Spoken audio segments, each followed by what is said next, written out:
संध्याकाळी आरव नुकताच ऑफिसमधून आला होता. सियाला अग्नेयने थोडं लवकरच घरी पाठवलेलं.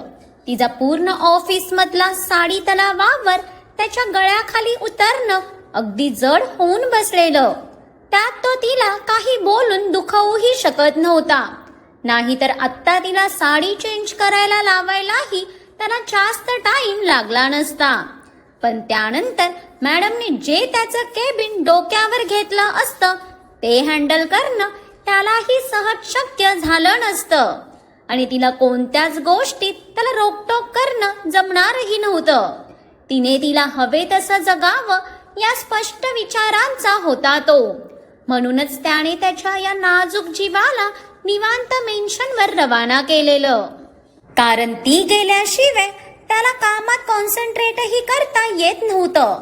सतत किती जणांच्या नजरा तिच्यावर रेंगाळत असतील या फक्त विचारानेच तो त्याच्या स्क्रीनवर फक्त तिच्या केबिनचे सीसीटीव्ही ओपन करून बसलेला.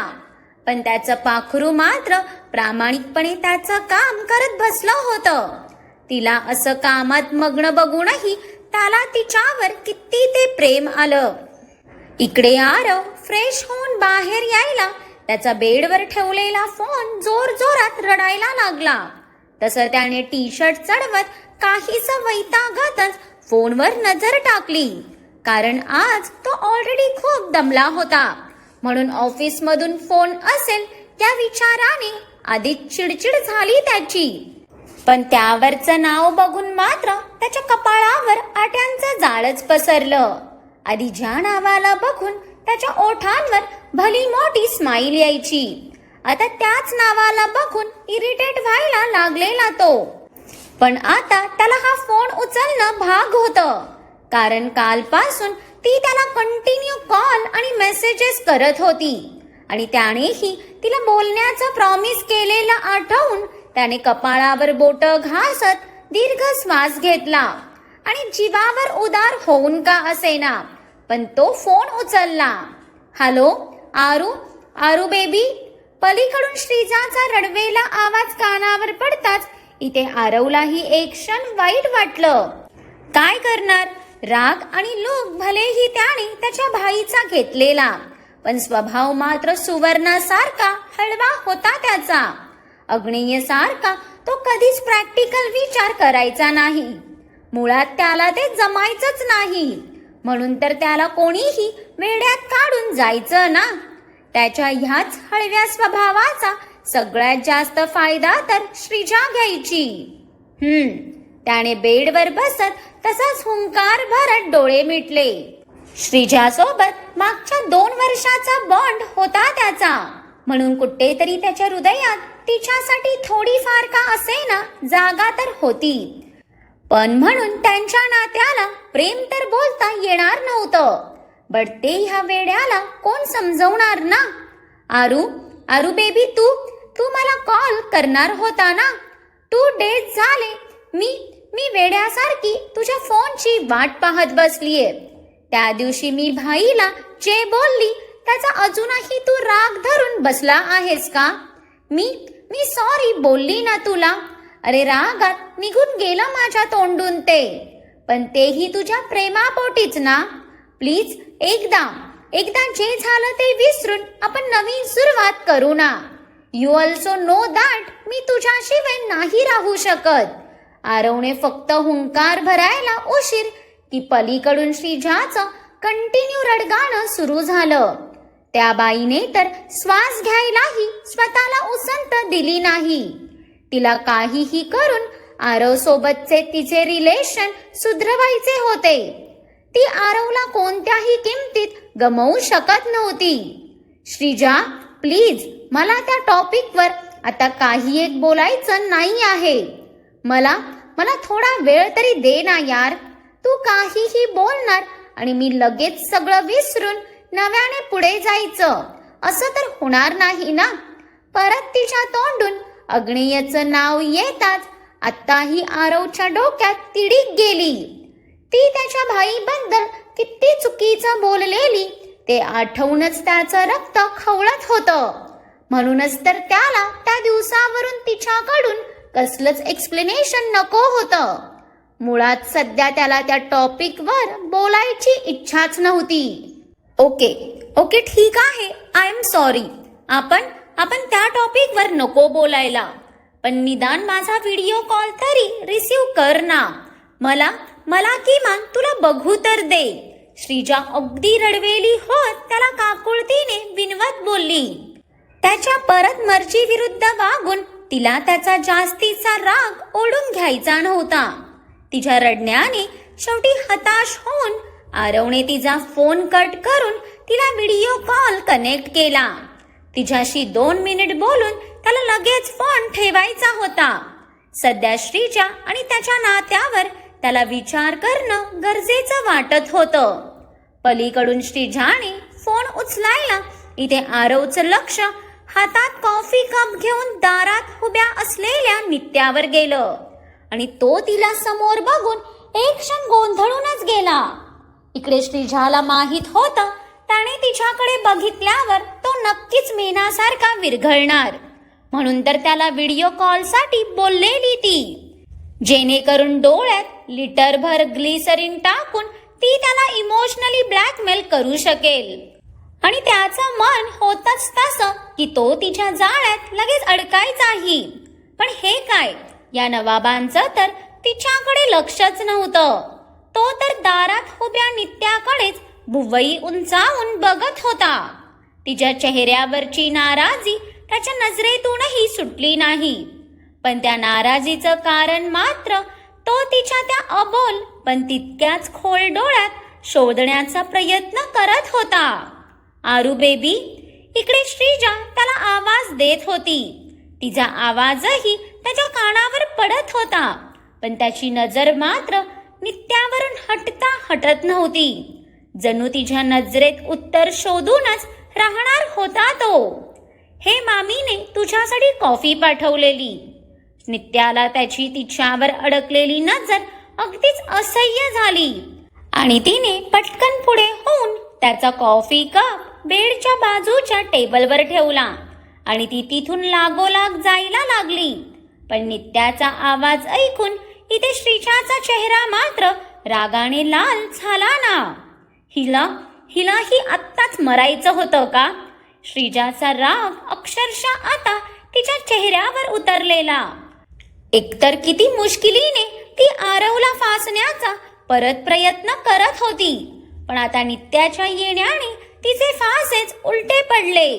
नित्या तोंड पाडून चाललीच होती की मध्येच तिच्या ओठांवर खोडकर हसू पसरलं आणि ती तशीच फिरून परत आरव समोर आली. तसं तिला आता हसत येताना बघून यावेळी आरवच्या दोन्ही भुवया उंचावल्या ना. भुरट्या, ऐक ना, ते मला ना तुला एक सांगायचं होतं. नित्याने उगाच हातांचा चाळा करत अक्षरशः लाडीक नजरेने आरवकडे पाहिलं.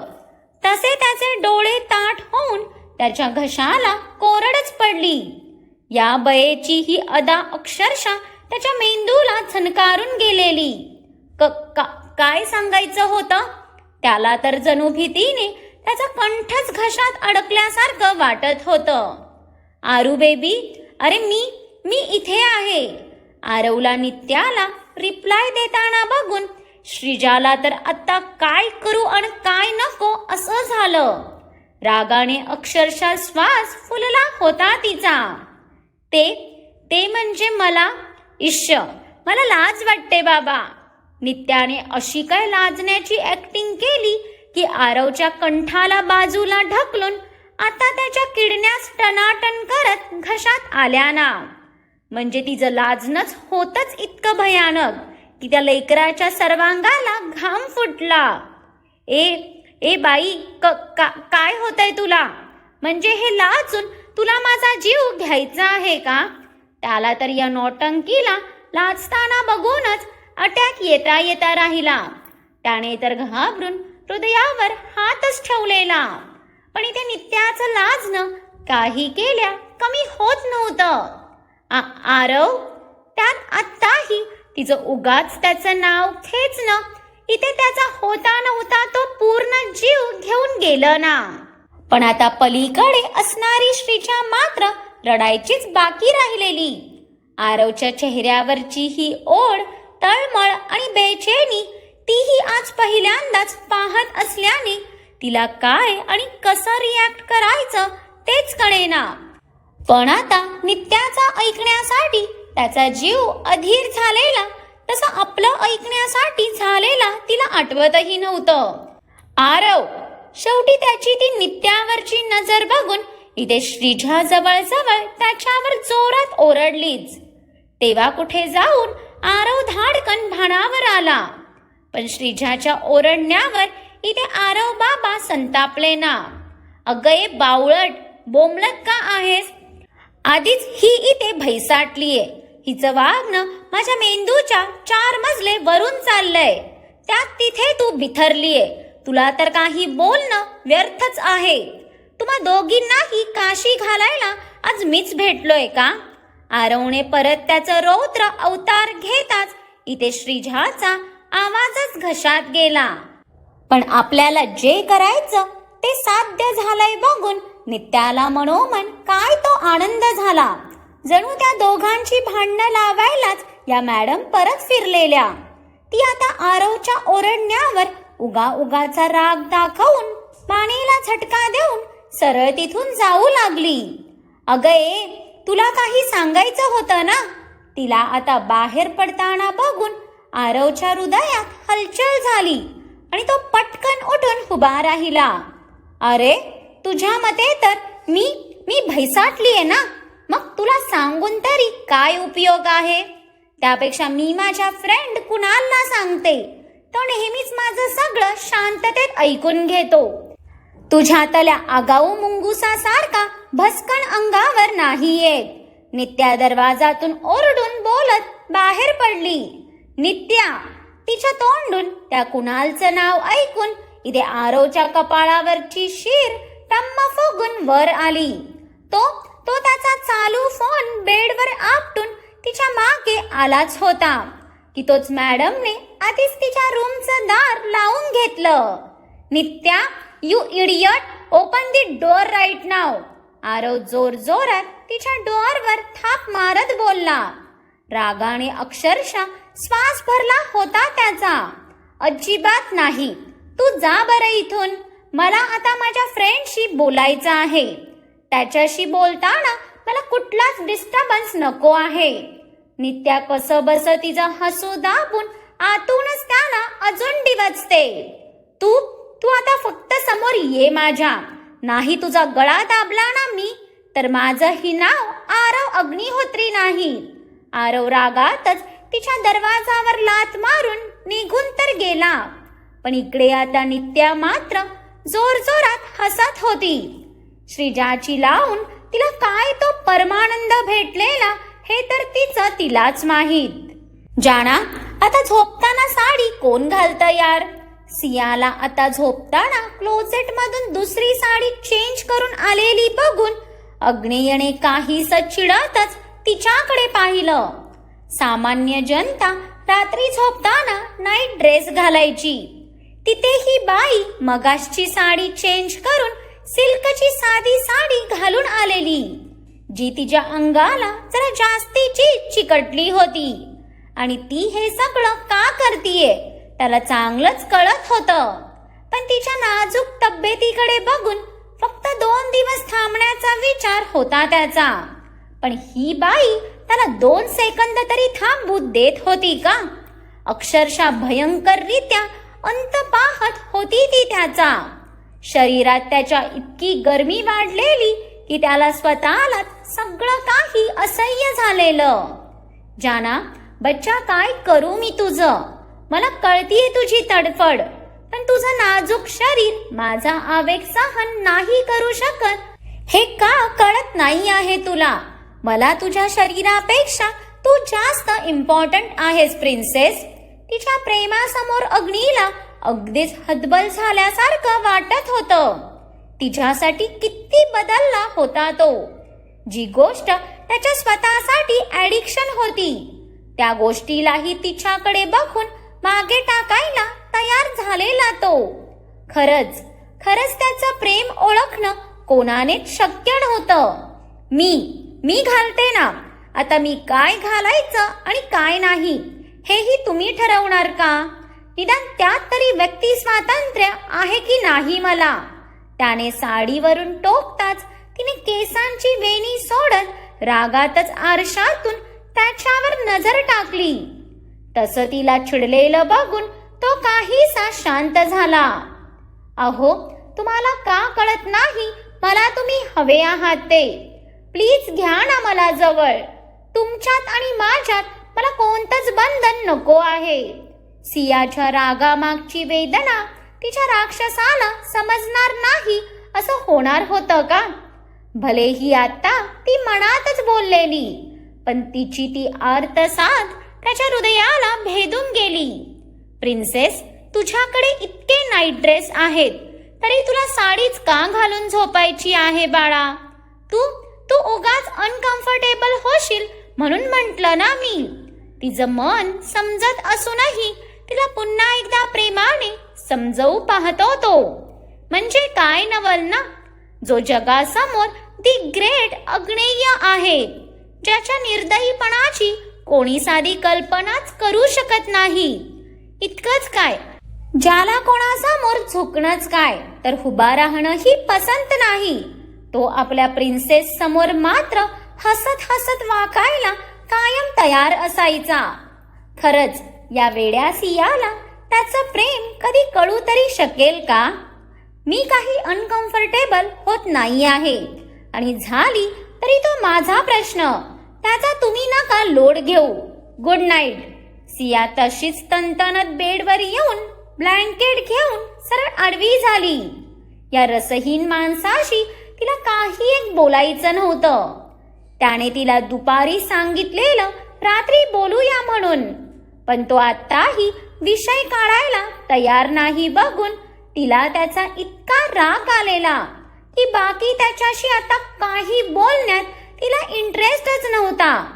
तिची होत असलेली चिडचिड बघून शेवटी अग्नीनेच दीर्घ श्वास घेत तो बेडवर आला आणि त्याने आजही मुद्दाम कमांड देऊन रूमच्या सगळ्या लाईट्स बंद केल्या आणि तसाच डोक्याखाली दोन्ही हात ठेवून त्याच्या पाखराची वाट पाहत पडला. पण हे काय, 5 मिनिट होऊनही तिची काहीच हालचाल नाही बघून त्याला समजलं त्याचं पाखरू आता खूपच रागवलंय ते. शेवटी न राहून त्यानेच तिच्या जवळ सरकत तिच्या भोवती हात गुंफत मागून तिला मिठीत घेत जवळ ओढलं. तरी ती गप्प तशीच पडून राहिली.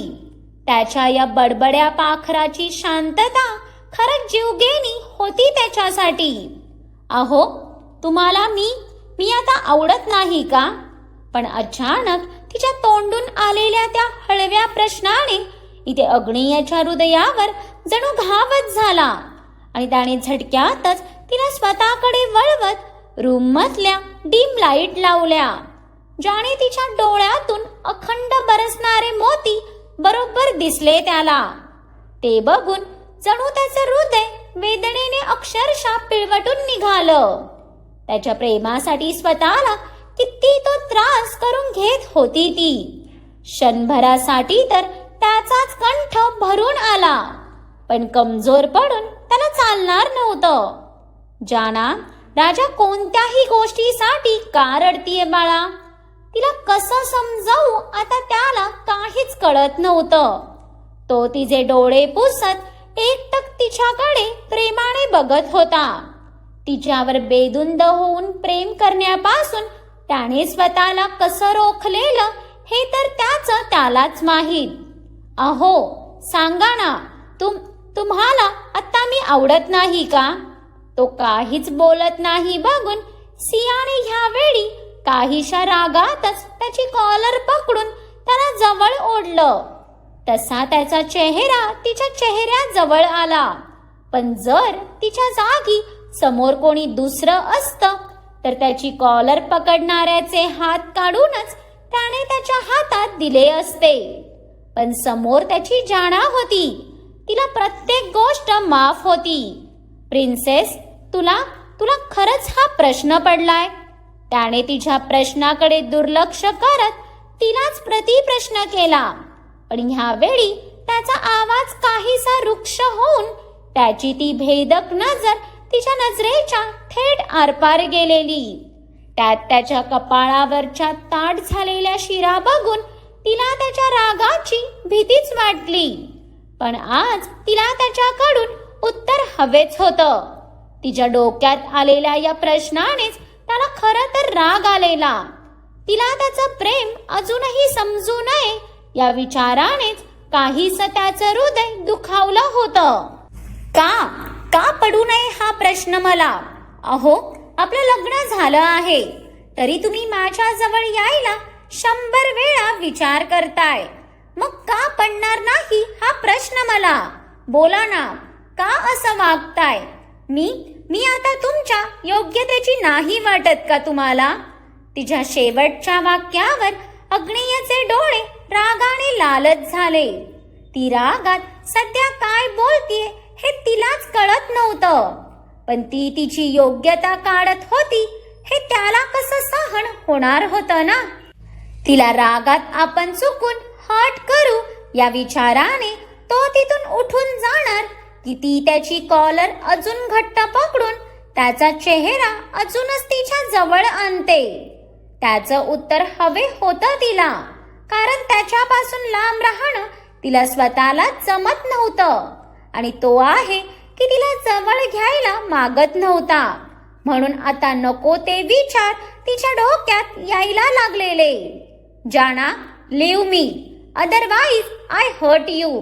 अग्नेय तिच्यावर नजर रोखूनच तिला करारी आवाजात वॉर्न करताच, मला तुमच्याकडून हर्ट होणं ही मंजूर आहे, पण माझ्या प्रश्नाचं उत्तर भेटल्याशिवाय मी तुम्हाला सोडणार नाही. सिया ही जणू हट्टालाच पेटलेली. मग काय वाटतं तुम्हाला, अग्नेय त्याच्या सियाला ह्या प्रश्नाचं उत्तर देऊ शकेल का? की आता तोच रागासारखा दोघांमधलं अंतर कमी करेल? यासाठी पुढचा भाग नक्की पहा, जो तुम्हाला अगदी गुलाबी करून जाईल. आणि आजचा भाग आवडला असेल तर भरभरून कमेंट्स करून कळवा आणि खूप साऱ्या लाईक्सही द्या. आणि ज्यांनी कोणी अजून माझ्या चॅनेलला सबस्क्राईब केलं नाही त्यांनी आठवणीने सबस्क्राईब करा.